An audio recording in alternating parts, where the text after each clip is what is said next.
రాహుల్ గాంధీ కోరిక మాత్రం మీరు ఒకటి తీర్చింది. రాహుల్ గాంధీ ఇంకొక కోరిక ఏంటంటే ఇక్కడ తెలంగాణలో రోహిత్ వేముల చట్టం తీసుకురావాలని, అది కూడా కులాలకు సంబంధించింది. అది ఇస్తారా? Good question Rahul.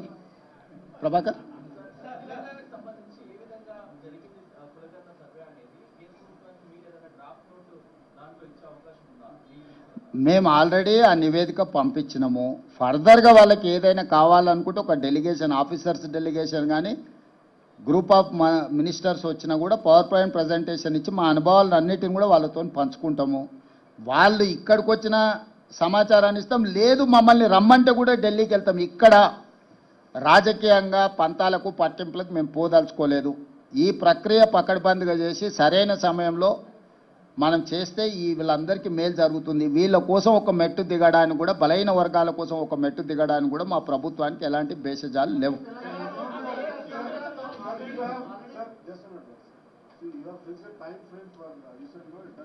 Yes.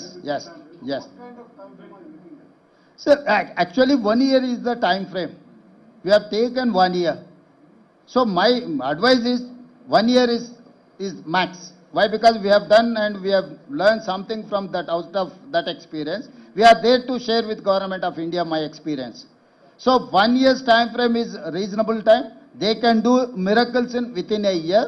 I don't know how Government of India is going to take on a decision. That is why I have told you discuss with political parties and stakeholders and civil societies. Then you will get some information or otherwise suggestions. Based on that, you prepare in a terms of reference. It is easy to handle things. Otherwise, it will become an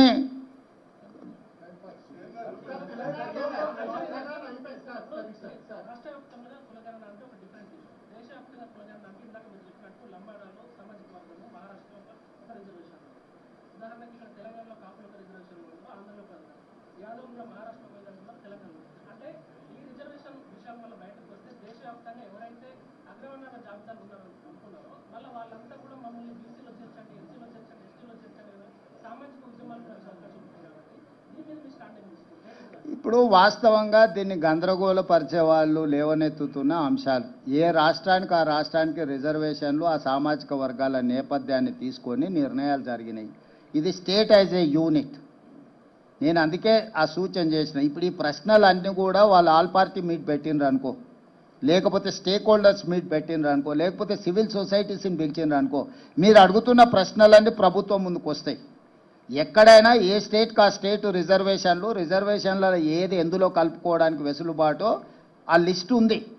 ఒకవేళ ఏదైనా సామాజిక వర్గం ఒక రాష్ట్రం, గతంలో కాపులు ఓసీలలో ఉండేది, 1976లో బీసీలలోకి వచ్చిండ్రు, 1976 కంటే ముందు లంబాడాస్ కూడా బీసీలలో ఉంది, తర్వాత వాళ్ళని ఎస్టీలలో తీసుకొచ్చిండ్రు. ఇట్లా రకరకాల సామాజిక వర్గాలు వివిధ సందర్భంగా, ఎల్లాపుల, కొప్పుల వెలమ వాళ్ళందరూ ఒకప్పుడు ఓసీలు. చంద్రశేఖరరావు గారు 96లో వారిని తీసుకెళ్లి బీసీలలో కల్పించిండు. దీనికి లోకల్ బాడీ ఎన్నికలకు సంబంధం లేదు. మిస్టర్ సూరజ్,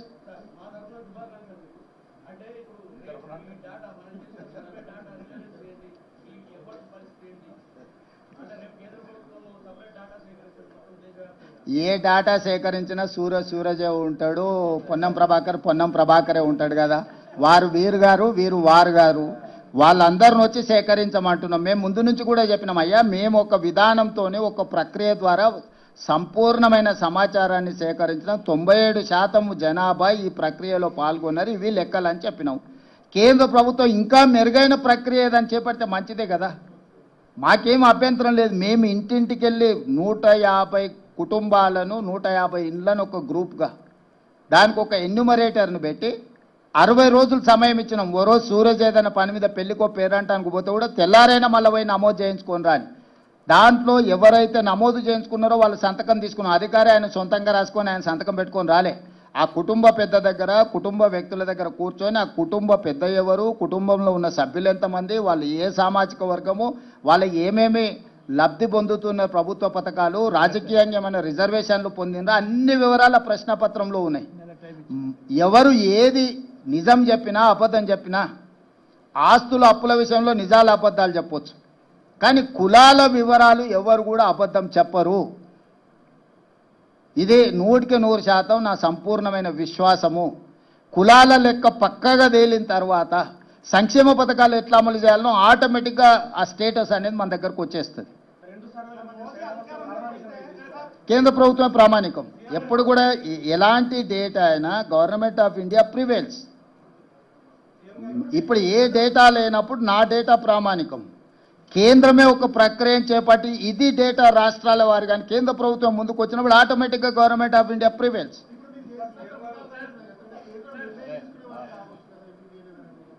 ఇప్పుడు వృధా కాదు, దేశానికి ఉపయోగపడ్డదని మేము చెప్తున్నాం. రోల్ మోడల్ తెలంగాణ అని ఎందుకు చెప్తున్నాం? 100 సంవత్సరాల నుంచి ఎవరు చెయ్యలేని పనిని ప్రక్రియను తెలంగాణ రాష్ట్ర ప్రభుత్వం చేయడం ద్వారా చెయ్యడానికి ఏ విధి విధానాలు ఉండాలి, చేయడం వల్ల వచ్చే ప్రయోజనం ఏంది, చెయ్యకపోతే కలిగే రాజకీయ పార్టీలకు నష్టమేంది తెలిసింది. కాబట్టి ఈరోజు తెలంగాణలో సేకరించిన సమాచారం దేశానికి ప్రయోజనం చేకూరింది. కాబట్టి ఇవాళ దేశానికే రోల్ మోడల్గా నిలబడ్డం మేము. తెలంగాణ మోడల్ దేశానికే రోల్ మోడల్. అధికారంలోకి వస్తే రిజర్వేషన్లు తీసేస్తారని మీరు ఇక్కడ నుంచే చెప్పారు. ఇప్పుడు వాళ్ళ వ్యూహాన్ని మార్చుకున్నారా, లేదంటే ఎందుకడనా, లేదంటే వాళ్ళ ఆలోచన చేయాలి? ఇప్పుడు సిద్ధు వాళ్ళు ఎందుకోసం చేస్తున్నా అనే దానికంటే దీనివల్ల ప్రజల ప్రయోజనం ఏందో చూడాల్సిందే. ఆ ఎన్నికల ముందు వాళ్ళు చేసిన ప్రయత్నాన్ని మేము తిప్పికొట్టినాం కాబట్టి ప్రజలు కూడా తిప్పికొట్టి 240 సీట్లు ఇచ్చారు కాబట్టి రిజర్వేషన్లు రద్దు కాలేదు, రాజ్యాంగాన్ని మార్చలేదు. వాళ్ళు అనుకున్న 400 సీట్లు వచ్చినట్టే ఈ పాటికి దేశంలో రిజర్వేషన్లు రద్దు అయ్యేవి, రాజ్యాంగం రూపురేఖలు మారిపోయేది, ఈరోజు కులగణన కూడా జరుగుండేది కాదు. ఆ రోజు ప్రజలు మేము అప్రమత్తం చేసినాం కాబట్టి వాళ్ళకి సంపూర్ణమైన మెజారిటీ ఇవ్వకుండా 240 సీట్లు ఇచ్చారు కాబట్టి సంకీర్ణ ప్రభుత్వంలో వాళ్ళు అనుకున్న ఎజెండాను అమలు చేయలేని పరిస్థితిలో ఇప్పుడు ఈ సంకీర్ణ ప్రభుత్వాన్ని కాపాడుకోవాలంటే కులగణన చేసి తీరవలసిందే. ఎందుకంటే అక్కడ బీహార్లో వాళ్ళతో సంకీర్ణ ప్రభుత్వంలో ఉన్న నితీష్ కుమార్ ఇతరులు ఈరోజు కులగణన చేయాలన్న డిమాండ్తో ఉన్నారు. మొన్నటి వరకు మీరు చెప్పిన నరేంద్ర మోడీ గారు బీజేపీ కులగణనకు వ్యతిరేకంగా మాట్లాడిండు కదా. రాజ్నాథ్ సింగ్ గారు అఫీషియల్గానే చెప్పిండు, సుప్రీంకోర్టుకి చెప్పిండు మేము చెయ్యము అని, అఫిడవిటే ఇచ్చిండు. ఎందుకు మారింది? మేము ఎన్నికల ముందు, పార్లమెంట్ ఎన్నికల ముందు ప్రజల్ని అప్రమత్తం చేసినాం కాబట్టి ప్రజలు మోడీకి సంపూర్ణమైన మెజారిటీ, ముఖ్యంగా 400 సీట్లు ఇవ్వకుండా తిరస్కరించడంతో by political compulsion he has decided to take up this issue. So మేము ఏదైతే ప్రయత్నం చేసినామో రాహుల్ గాంధీ గారి భారత్ జోడో యాత్ర దేశ ప్రజలకు ఉపయోగపడ్డది. ప్రతిపక్షం, మేము పాలకపక్షం వస్తే నిర్ణయాలు చేస్తాం, ప్రతిపక్షంలో ఉంటే ప్రభుత్వాన్ని ఒత్తిడి చేస్తాం. ఇదే కదా ప్రజాస్వామిక స్ఫూర్తి. మా ఒత్తిడితోని ఈరోజు కేంద్ర ప్రభుత్వం ముందుకు వచ్చింది, అమలు చేస్తుంది.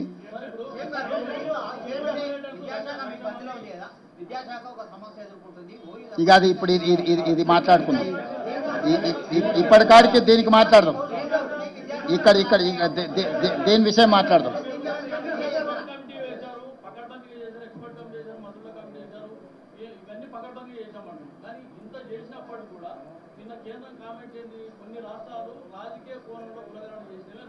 అవును,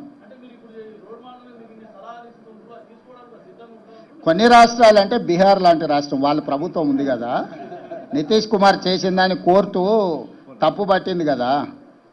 వాళ్ళ గురించి వాళ్ళు చెప్పుకుంటే ఎన్నికల్లో నష్టం వస్తుందని బీహార్ను పరోక్షంగా కోర్టు చేసిండు Ashwini Vaishnaw. It is not for Telangana. Yes,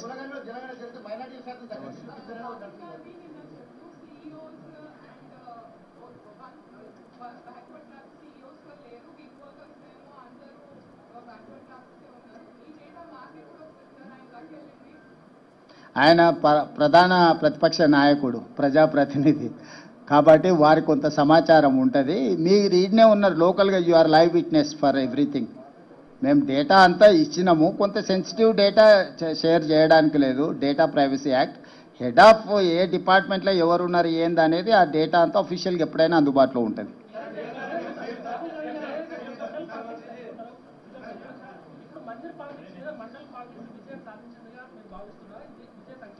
ఇప్పుడు జనగణనలో కులగణనే ఎత్తుకుందాం, అది ఒక్కదాన్నే ఎత్తుకుందాం మనందరం కలిసి.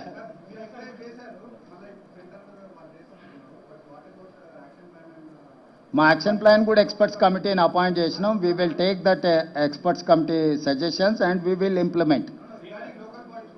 Yes it is there, it is under process. ఇప్పుడు ఈ ప్రెస్ మీట్ అనేది నిన్న కేంద్ర ప్రభుత్వం తీసుకున్న నిర్ణయం మీద రాష్ట్ర ప్రభుత్వం సహకారానికి సంబంధించి మీరు ఏ ప్రశ్నలు అడిగినా దానికి రిలేట్ చేసి అడగండి. केंद्र सरकार ने ये फैसला लिया है, उसके बाद तरह तरह की बातें हो रही है, आपकी पार्टी स्वागत कर रही है, आपकी पार्टी की तरफ से ये भी कहा जा रहा है कि बिहार इलेक्शन को लेकर किया गया है, आपकी पार्टी की तरफ से ये कहा जा रहा है कि डाइवर्जन है क्योंकि अभी कुछ दिन पहले घटना घटी और तेलंगाना मुख्यमंत्री ये पूरी बातें जो हो रही हैं, आपने जो बोलना था पूरा, आप क्या सोचते हैं पूरे डिस्कशन में ये सही हुआ है, गलत हुआ है, और जो दो बातें कही जा रही हैं आपकी पार्टी की तरफ से डाइवर्जन एंड बिहार चुनाव को लेकर, उस पर क्या कहेंगे? चतुर्वेदी जी, ये सब सारे राजनीति में बार बार जब पत्रकार ने जो सवाल पूछा, सवाल के हिसाब से जवाब आएंगे. हमारे मित्रों ने क्या, आपके मित्रों ने क्या सवाल किया, हमारे मित्रों ने क्या जवाब दिया, मुझे तो पता नहीं. जहां तक मुख्यमंत्री होदा से मैं एक ही बात साफ कहना चाहता हूं, जो तेलंगाना पहले कदम उठाए, मोदी जी ने मान लिए तेलंगाना कदम सही है. जो तेलंगाना राज्य सरकार ने जो मांग की है, जो खत लिखा मोदी जी को, वो खत मान लिए. इसीलिए मैं अभिनंदन करना चाहता हूं नरेंद्र मोदी जी को, तेलंगाना को आदर्श लेकर आगे जा रहे हैं. आगे केंद्र सरकार ने जनगणना में कुलगणना जो करने के लिए कोशिश कर रहा है, उसके लिए हम सुझाव देंगे, हम मदद देंगे, आगे मिलकर काम करेंगे. अभी तो इतना ही है. मैं राजनीति के बारे में चर्चा नहीं करना चाहता हूं, मैं आरोप नहीं लगाना चाहता हूं, क्योंकि राहुल गांधी का जो सोचधारा है, वो सोचधारा अमल करने का जिम्मेदारी तेलंगाना सरकार के है. जो राहुल गांधी सोचधारा को मोदी जी ने अमल किए तो ये तो बेहतर है, क्योंकि ये लीडर ऑफ अपोजिशन कुछ सुझाव दिए, जब प्रधानमंत्री मान लिए तो देश के लिए अच्छा है. यहाँ ये मुद्दे को यहीं देखो, बिहार में क्या चुनाव हो रहा है, आगे सीमांतर के क्या होने वाले, सीमा पे क्या हो रहा है, ये सब सारे हम इस मौके पे हम ये सब सारे चर्चा नहीं करना चाहता हूं मैं.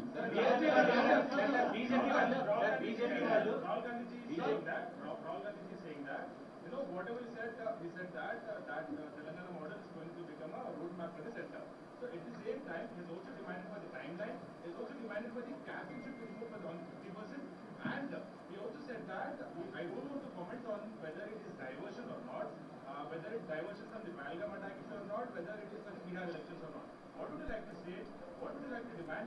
Would you like to demand timeline? Would you like to demand 50% cabinet 50% to be removed? At the same time, the BJP saying that the Congress did the caste census for the diversion and also they did it for the political gains, political objectives. क्या कहेंगे sir? भाई ये अभी मैं वही बोल रहा हूं ना, इन लोगों को पता नहीं है मोदी क्या सोच रहा है, किसको फॉलो कर रहा है. ये छोटे छोटे लोग ये गलियों में कुछ ना कुछ कहते रहते हैं. किशन रेड्डी, संजय जी जो कह रहे हैं, आपको ज्यादा ध्यान मत दो, क्योंकि केंद्र सरकार में क्या हो रहा है, मोदी जी क्या सोच रहा है, मोदी जी किससे मिल रहा है, किससे सुझाव ले रहे हैं, इन लोग बच्चों को कोई पता नहीं है. सो ये बच्चों के बातों में हम नहीं पढ़ना चाहता है. जो केंद्र सरकार ने जो काम कर रहा है वो सही किए तो हम लोग सही काम को हम पहचानेंगे. राहुल जी कल he has appreciated Narendra Modi and union government.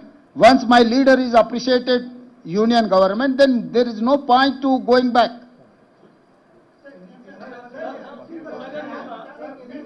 Ashish.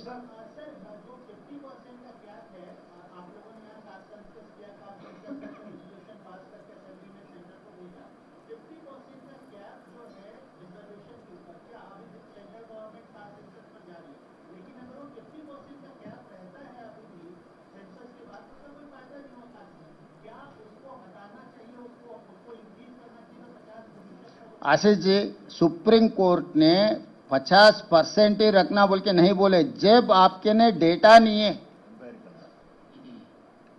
जनगणना में कुलगणना नहीं किए, जब आपके ने डेटा नहीं है तो आप 50% के आगे कैसे जाएंगे, ये सवाल किया था. जब तक आप ये काम नहीं कर सकते उसको बढ़ा नहीं सकते. ईडब्ल्यूएस में 10% बढ़ा दिया, अभी 50% होके 60% हो गए. आगे ओबीसी के लिए जो करना है, हम लोग जो 42% रेजोल्यूशन पास किए, जब ये पूरा इकट्ठा होकर अगर डेटा मिले ना, डेटा मिल गए तो काम खत्म. वहीं से अब रिजर्वेशन बढ़ाने का काम शुरू हो जाएंगे. इसीलिए पहले ये काम करो. पहले अभी किसी को इलाज करना बोले तो पहले एक्सरे लेना, तो ये एक्सरे है इलाज करने का.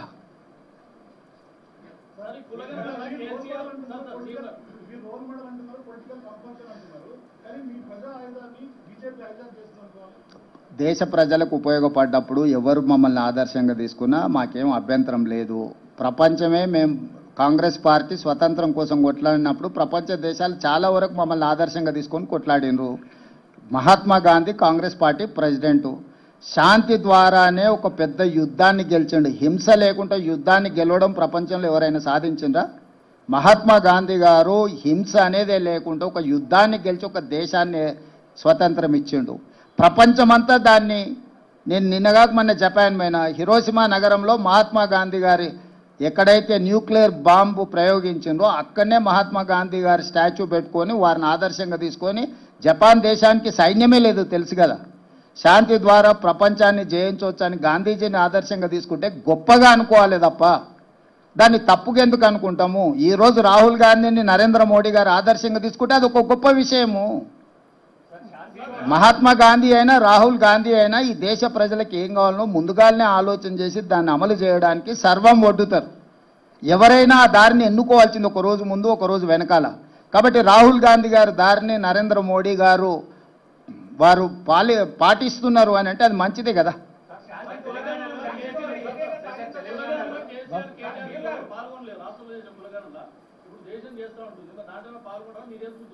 నేను అనేది ఏంటంటే లేనోడు లేనట్టే, ఎందుకయ్యా మనకి చర్చ?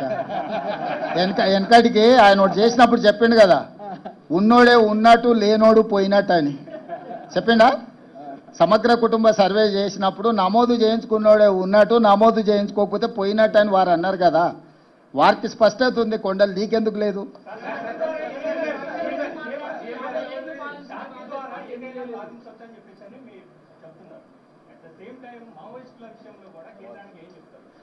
అవన్నీ మొన్ననే చెప్పిన, చర్చలు చేస్తున్నాం.